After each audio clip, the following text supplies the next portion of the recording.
High high ছোনা, আমরা কোথায় ঘুরতে এসেছি?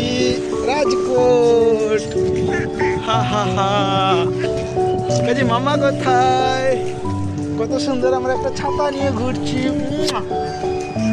দেখি মাম্মা কোথায়? মামাকে তো দেখতে পাচ্ছি না। উরি বাবা রে।